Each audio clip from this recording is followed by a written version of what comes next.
दोस्तों, मैं शिवांशु शर्मा आज नए विषय पर आपसे बात करने आया हूँ। मैंने पहले वीडियो बनाई थी सीएए पर। सीएए मतलब सिटीजनशिप अमेंडमेंट एक्ट 2019, जिसके ऊपर बहुत ही विवाद रहा है। उसके अंतर्गत मैंने बात करते हुए बताया था कि यह बोला जा रहा है कि सीएए जो है हमारे आर्टिकल 14 का खंडन करता है, उसको वायलेट करता है। तो मैंने उसमें बोला था कि आर्टिकल 14 के ऊपर मैं एक अलग से डिस्कशन पर वीडियो बनाऊंगा। आर्टिकल 14 पर उस पर डिस्कस करेंगे हम। आज उसी के ऊपर हम बात करने जा रहे हैं। आइए पहले समझते हैं कि आर्टिकल 14 है क्या, कि आर्टिकल 14 क्या है, इसको हम समझते हैं।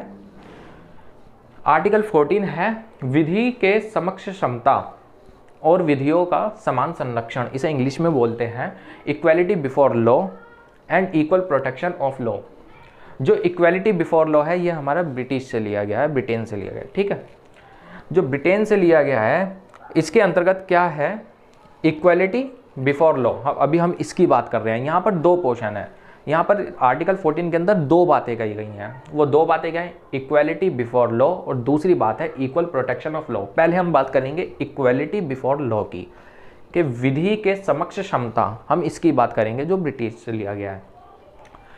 इक्वालिटी बिफोर लॉ के अंदर क्या बोला गया है कि किसी व्यक्ति के पक्ष में विशेष अधिकार की अनुपस्थिति। ये सीधा सीधा पता चल रहा है कि किसी भी व्यक्ति के पक्ष में, या मैं हूं और एक सामने वाला व्यक्ति भी है, कोई बी नाम ले लेते हैं, मैं ए हूं, सामने वाला व्यक्ति बी है, तो हम दोनों को कोई विशेष अधिकार सामान्य तौर पर नहीं दिए जाएंगे। ये आर्टिकल 14 इस बात को बोलता है कि किसी को भी विशेष अधिकार की अनुपस्थिति है। क्या होता था पहले के टाइम में, जो हम देखेंगे राजा महाराजा के टाइम पर ही, कुछ लोग जो टैक्सेस भरा करते थे तो उनको कुछ अपने आप से ही दंड देने का अधिकार हुआ करता था। तो उस प्रकार के जो नियम हैं आर्टिकल 14 द्वारा बंद कर दिए गए। अब आते हैं हम दूसरे पर। ये तो बात करी थी हमने इसकी। अब हम बात करते हैं साधारण विधि या साधारण विधि न्यायालय के तहत सभी व्यक्तियों के लिए समान व्यवहार। क्या कहता है ये साधारण विधि, यहाँ पे ध्यान से पढ़िएगा, साधारण विधि न्यायालय के तहत सभी व्यक्तियों के लिए समान व्यवहार। कि भाई जो भी साधारण विधि होगी, कुछ स्पेशल आते हैं, कुछ जैसे स्पेशल कैसे आया, सीए आया है ना। तो इसके अंदर 6 समुदाय की बात कही गई, जैसे कि मैंने पीछे वीडियो डाल दिया, लिंक डिस्क्रिप्शन में दिया है, आप यहाँ जाकर के सीए पर वीडियो देख सकते हैं। उसको जब आप कोरिलेट करेंगे तो आपको पता चल जाएंगे कि हम क्यों आर्टिकल 14 को बता रहे हैं। सीए लाए तो उसके अंदर कहा गया कि साधारण विधि और साधारण विधि न्यायालय के तहत ही सभी व्यक्तियों हेतु समान व्यवहार किया जाएगा। मतलब कि इसका मतलब यह है कि सीए जो लाया गया है उसके अंदर जो विशेष समुदाय हैं उनको साधारण विधि के तहत न्यायालय में समान व्यवहार किया जाएगा और किसी के साथ समान व्यवहार नहीं किया जाएगा। ऐसे ही मैं ए हूँ, एक दूसरा व्यक्ति बी है, हम दोनों सामान्य व्यक्ति हैं, तो हम दोनों सामान्य व्यक्तियों के साथ सामान्य नियम जो और लोगों के लिए हैं वही नियम हमारे लिए भी लागू होते हैं। और अगर बाय चांस कुछ हमारे साथ इंसिडेंट हो जाता है, कोई भी दुर्घटना हो जाती है, तो समान जो भी साधारण विधि है उसी के अनुसार हमारे साथ न्याय किया जाएगा। ये आर्टिकल 14 कहता है। अब बात करते हैं कोई व्यक्ति विधि से ऊपर नहीं है। तो इसका कहने का मतलब है कि जैसे कि आर्टिकल कोई सा भी ले लिया, कि आर्टिकल 15 ले लेता है कि किसी भी व्यक्ति के साथ केवल धर्म, जाति, लिंग, जन्मस्थान के आधार पर और उसके वंश के आधार पर भेदभाव नहीं किया जाएगा। तो उसमें बोल रहा है वो कि इसी तरीके से ये है कि कोई व्यक्ति विधि से ऊपर नहीं होगा। अगर किसी गवर्नमेंट ने बोल दिया, एक नियम बना दिया कि व्यक्तियों को, सभी धर्म के लोगों को किसी भी प्रकार के धार्मिक स्थल पर जाने की आज़ादी है, कोई कहीं भी जा सकता है, तो ये आर्टिकल 14 वहाँ पर इम्प्लीमेंट होता है कि किसी भी व्यक्ति विधि से ऊपर जो है नहीं होगा। यानी कानून बना दिया गया, अगर मंदिर में एक मुस्लिम जा रहा है तो उसको वहाँ पे जाने दिया जाएगा, कोई उसको रोक नहीं सकता। कोई अमीर गरीब नहीं होगा, न्यायालय में सबके साथ समान व्यवहार किया जाएगा। कोई भी लंबा नहीं होगा, कोई भी मतलब किसी भी प्रकार से भेदभाव नहीं किया जाएगा उसके साथ। विधि के अंतर्गत जो भी विधि बनाई गई है, जो भी कानून बनाया गया है, उसी के तहत उसके साथ समान व्यवहार किया जाएगा, उसके साथ न्याय किया जाएगा। ये तो थे यहाँ पर आपके ये 3 पॉइंट। अब बात करते हैं हम equal protection of law. CA का संबंध सबसे ज़्यादा यहाँ से है कि सीए का, जो कि मैंने बताया था, हालांकि यहाँ पे आपको मैं इसको शुरू करने से पहले संक्षेप में बता देता हूँ कि सीए आर्टिकल 14 का संबंध है क्या। सीए के अंदर जो बताया गया था, सीए में बोला था कि 6 विशेष समुदाय के लोग, हिंदू, सिख, जैन, बौद्ध, पारसी और क्रिश्चियन, ये 6 समुदाय के लोगों को जो पहले नागरिकता देने का प्रावधान था उसको लचीला बना करके, यानी उसके अंदर संशोधन करके उसको लचीला बनाया गया, और जो पहले 12 साल में प्राकृतिक तौर पर नागरिकता दी जाती थी, अब उसको इन विशेष 6 समुदाय के लिए 6 साल के लिए कर दिया गया। तो अब लोग ये बोल रहे हैं कि भाई केवल इन 6 लोगों को ही इसके अंदर अंतर्गत क्यों रखा सीए के अंदर? ये तो हमारे आर्टिकल 14 का खंडन करता है, क्योंकि हमारा आर्टिकल तो कह रहा है कि भाई जो भी विधि है, जो भी कानून, यानी जो सीए आया है, विधि के समक्ष क्षमता यानी कानून के समक्ष क्षमता होनी चाहिए जो सीए आया है, यानी मुस्लिम को भी उसी हिसाब से दी जानी चाहिए, यहूदियों को भी उसी हिसाब से दी जानी चाहिए। विधियों का समान संरक्षण, कि भाई उनको भी उसी हिसाब से जो कानून बनाया गया है उनको, मुस्लिम को भी उतना ही संरक्षण प्राप्त हो जितना और समुदाय को हो रहा है, 6 समुदाय को हो रहा है। तो इसी बात से ये बोला जा रहा है कि हमारे सीए जो है आर्टिकल 14 का खंडन करता है। लेकिन हम इसको समझते हैं कि एक्चुअली बात है क्या।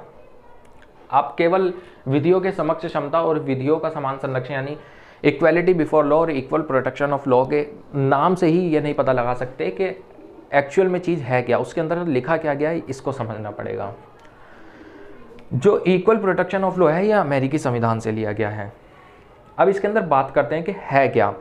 इसके अंदर जो पहला पॉइंट है, ये इसके अंदर कहा गया है कि विधियों द्वारा प्रदत्त, यानी विधियों मतलब कानून द्वारा, विधियों द्वारा प्रदत्त विशेष अधिकार और अध्यारोपित दायित्वों दोनों में समान परिस्थितियों के अंतर्गत व्यवहार क्षमता। बहुत ध्यान से पढ़ना, ये बहुत ही अच्छी चीज़ है यहाँ पर, जिसको समझना पड़ेगा अच्छे से पढ़ करके, कि विधियों द्वारा प्रदत्त विशेष अधिकार के मतलब विधियों द्वारा जो भी विशेष अधिकार दिए जा रहे हैं और जो भी अध्यारोपित उनको दायित्व दिए जा रहे हैं उनको कानून के द्वारा किसी भी व्यक्ति को, दोनों में समान परिस्थितियों के अंतर्गत व्यवहार क्षमता के मतलब ये है, अगर एक ए इंसान है और एक बी इंसान है, इनके साथ कब व्यवहार किया जाएगा? जब कोई कानून लाया गया है, वो कानून किस परिस्थिति अनुसार लाया गया है यह देखेंगे। पहले तो सीए को देखते हैं अब यहाँ पर, क्योंकि सीए के लिए तो हम बात ही कर रहे हैं। सीए क्यों लाया गया है? सीए में सरकार ने बोला है, हमारी सरकार का तर्क है, वर्तमान सरकार का, कि वो जो 6 समुदाय हैं, हिंदू, सिख, जैन, पारसी, बौद्ध, क्रिश्चियन, ये जो 6 समुदाय हैं, इन 6 के समुदाय के साथ वहाँ पे धार्मिक उत्पीड़न होता है, क्योंकि वो जो 3 देश हैं वहाँ पर, अफगानिस्तान, पाकिस्तान और बांग्लादेश, वो मुस्लिम बहुसंख्यक देश हैं। तो वहाँ पर उन अल्पसंख्यकों के साथ बहुत ही ज़्यादा उत्पीड़न होता है। उनके साथ उत्पीड़न किस प्रकार का होता है? वो धार्मिक उत्पीड़न होता है। तो उस परिस्थिति के यहाँ पर क्या आ रहा है नाम? समान परिस्थिति। ये आ गया ना शब्द यहाँ पर, समान परिस्थिति। वो समान परिस्थिति हिंदू, सिख, बौद्ध, जैन, पारसी और क्रिश्चियन, इनके साथ जो है समान व्यवहार नहीं हो रहा है। क्यों नहीं हो रहा है? जैसे कि मैंने आपको बताया है कि इनके साथ धार्मिक उत्पीड़न हो रहा है। ये हिंदू, सिख, बुद्ध, जैन, पारसी, क्रिश्चियन है, ये वहाँ पर अल्पसंख्यक बन गए हैं, और वहाँ पर वो बहुसंख्यक देश किसका है? मुस्लिम लोगों का है। तो इसलिए यहाँ पर लिखा हुआ है, आप इसको देखिए कि समान परिस्थिति के अंतर्गत व्यवहार क्षमता के, उनको सीए क्यों नहीं खंडित करता? क्योंकि इन लोगों के साथ उन देशों के अंतर्गत, यानी वो जो 3 देश हैं, बांग्लादेश, पाकिस्तान और अफगानिस्तान, उन तीनों देशों के अंतर्गत इन 6 समुदाय के साथ समान व्यवहार नहीं हो रहा है। तो इसीलिए यह बोल रहा है कि समान परिस्थिति के अंतर्गत व्यवहार क्षमता, यानी कि अब ये कैसे बात करेंगे कि मतलब मुस्लिमों के साथ वहाँ पे समान व्यवहार किया जाता है, और हिंदू, सिख और जो ये 6 कम्युनिटीज़ हैं इनके साथ समान व्यवहार नहीं किया जाता, इसलिए मुस्लिम को इसके अंदर इंक्लूड नहीं किया गया। अब दूसरी बात करते हैं, समान विधि के अंतर्गत सभी व्यक्तियों के लिए समान नियम। इसकी बात करते हैं हम दूसरे, कि समान विधि, यहाँ पर इसको नोट करिएगा, कि समान विधि के अंतर्गत सभी व्यक्तियों के लिए समान नियम।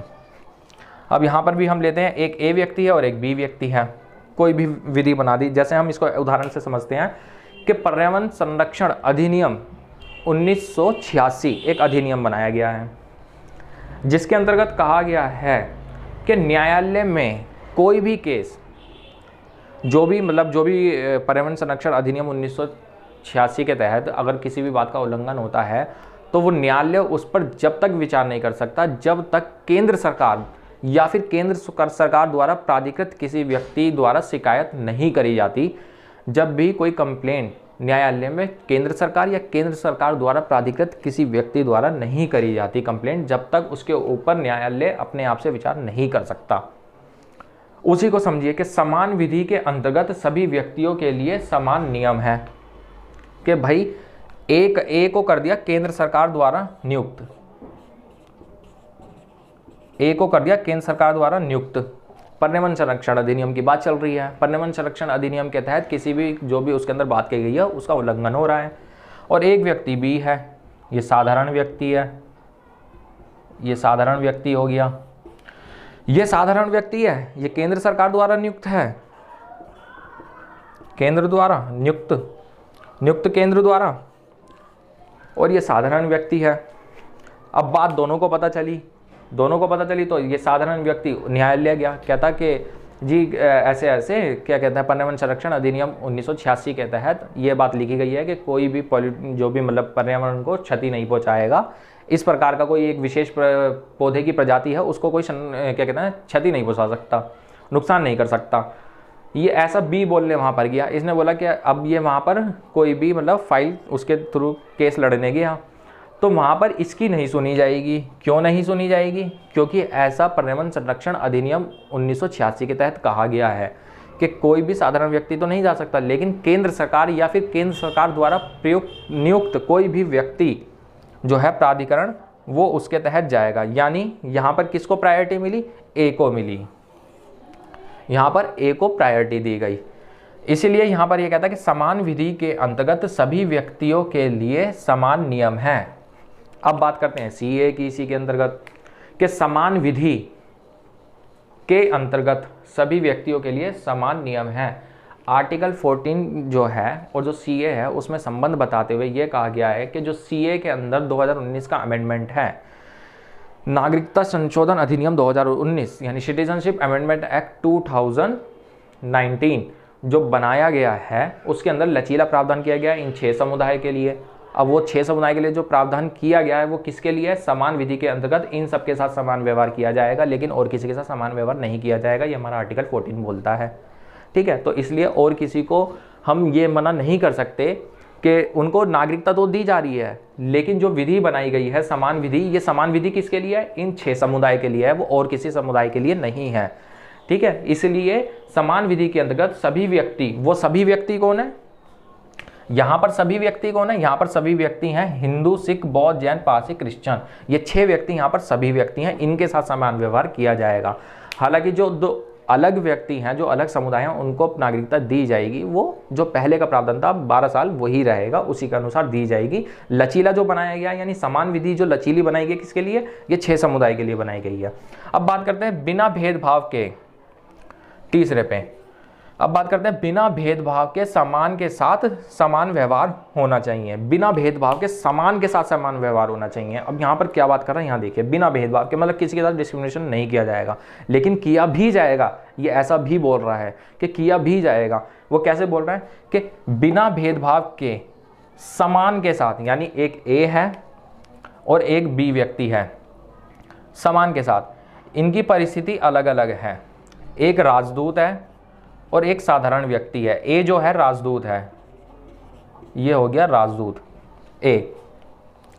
ए जो है राजदूत है, इसको मिटो देते हैं नहीं तो कंफ्यूजन होगी। ए जो है राजदूत है और बी जो है एक साधारण व्यक्ति है। तो हमारा तीसरा पॉइंट क्या कहता है? बिना भेदभाव के समान के साथ समान व्यवहार होना चाहिए, बिना भेदभाव के। लेकिन राजदूत है, जैसे यहाँ पर एक्सीडेंट हो गया हमारे भारत देश के अंदर, गलती से एक्सीडेंट हो गया, कोई राजदूत है बाहर का, तो उसके साथ क्या होगा? उसको आर्टिकल 14 के तहत बख्श दिया जाएगा, उसको छोड़ दिया जाएगा आर्टिकल 14 के तहत। क्यों? क्योंकि वह राजदूत है, ऐसा नियम है, नियम कहता है हमारा। लेकिन वहीं पर अगर साधारण व्यक्ति द्वारा एक एक्सीडेंट कर दिया जाता है तो जो भी हमारे नियम कानून के तहत जो भी सज़ा दी गई है उसी के तहत उसको वो सज़ा दी जाएगी, चाहे वो 4 साल की हो, 5 साल की हो, 6 साल की हो। लेकिन राजदूत को जो है सज़ा देने से वहाँ पर छूट दी गई है। ये आर्टिकल 14 के अंतर्गत ही कुछ अपवाद हैं, ठीक है। तो इसी चीज़ को समझते हुए कि आर्टिकल 14 का सीए खंडन करता है या नहीं, इस बात से आप पता लगा सकते हैं। मेन जो 2 पॉइंट हैं, एक विधियों द्वारा प्रदत्त विशेष अधिकार और अध्यारोपित दायित्व दोनों में समान परिस्थिति के अंतर्गत व्यवहार क्षमता और समान विधि के अंतर्गत सभी व्यक्तियों के लिए समान नियम, ये 2 से जो है आर्टिकल 14 जो है देखा जाएगा हमारे सीए के संबंध में। सीए क्या है, मैंने पहले वीडियो बनाई है, नीचे डिस्क्रिप्शन में लिंक दिया है, आप वहाँ पे जाकर के देखिएगा इसको। बाकी इसी से संबंधित अगर आपके पास और कोई क्वेश्चंस हैं, अगर मैं यहाँ पर कुछ भूल रहा हूँ या मैंने कुछ आपको ऐसा लगता है कि मैंने कुछ गलत बताया, तो आपको मेरी स्क्रीन पर लेफ्ट में मेरी मेल आईडी लिखी आ रही होगी, उसके ऊपर आप मेरे को मेल कर सकते हैं और मेरे को बता सकते हैं कि उसके अंदर क्या, इसके अंदर क्या मैंने कुछ गलत बोला है कि नहीं बोला, या फिर कुछ रह गया है तो क्या रह गया है, उससे संबंधित मेरे से जानकारी मेरे को आप क्वेश्चन भेज सकते हैं और मैं फिर दोबारा इस पर फिर कोई एक वीडियो बनाऊँगा। दूसरा, बाकी अगर आपको मेरी वीडियो अच्छी लगी है तो इसको लाइक कमेंट शेयर करिएगा। और मेरा लेफ़्ट साइड पे इंस्टाग्राम आईडी लिखी आ रही होगी और फेसबुक आईडी लिखी आ रही होगी, वहाँ पर जाकर के मेरे को फॉलो करिए। Thank you.